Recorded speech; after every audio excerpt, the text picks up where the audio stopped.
بسم اللہ الرحمن الرحیم۔ حضرت صلی اللہ علیہ وسلم پر وحی کا ابتدائی دور اچھے سچے پاکیزہ خوابوں سے شروع ہوا۔ آپ خواب میں جو کچھ دیکھتے وہ صبح کی روشنی کی طرح صحیح اور سچا ثابت ہوتا۔ پھر من جانب قدرت آپ تنہائی پسند ہو گئے اور آپ صلی اللہ علیہ وسلم نے غار حرا میں خلوت نشینی اختیار فرمائی اور کئی دن اور رات وہاں مسلسل عبادت اور یاد الہی ذکر و فکر میں مشغول رہتے۔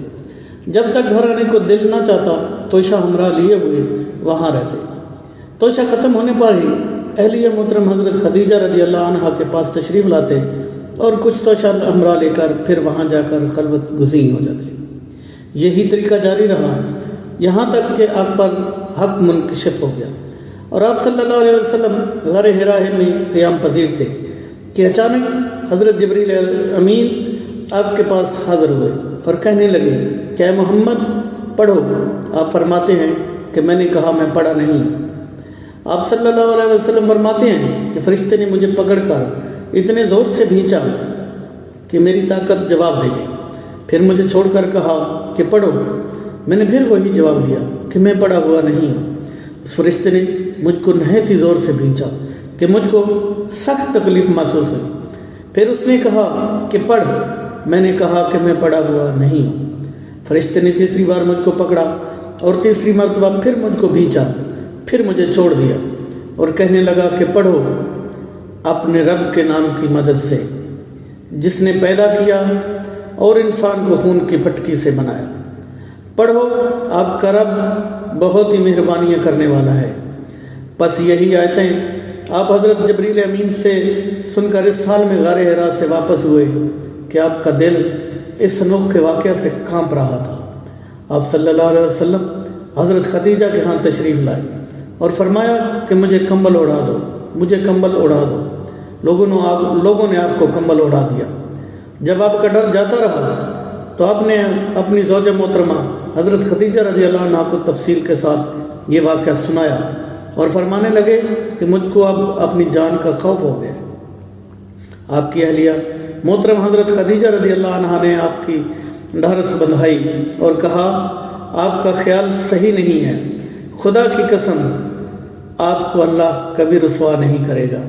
آپ صلی اللہ علیہ وسلم تو اخلاق فاضلہ کے مالک ہیں، آپ تو کنبہ پرور ہیں، بے کسوں کا بوجھ اپنے سر پر رکھ لیتے ہیں، مفلسوں کے لیے آپ کماتے ہیں، مہمان نوازی میں آپ بے مثال ہیں اور مشکل وقت میں آپ امر حق کا ساتھ دیتے ہیں۔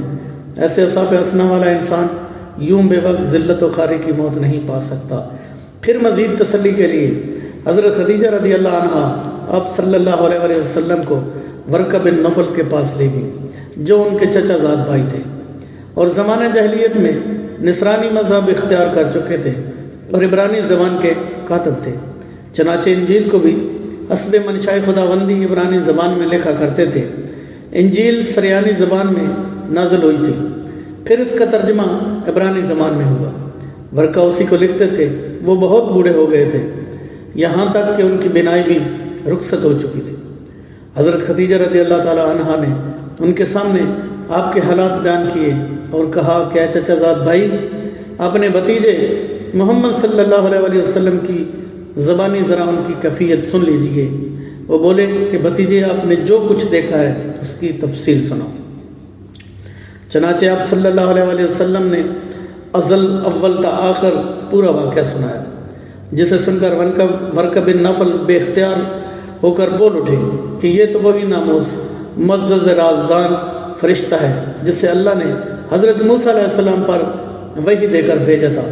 کاش میں آپ کے اس عہد نبوت کے شروع ہونے پر جوان عمر ہوتا، کاش میں اس وقت تک زندہ رہتا جب کہ آپ کی قوم آپ کو اس شہر سے نکال دے گی۔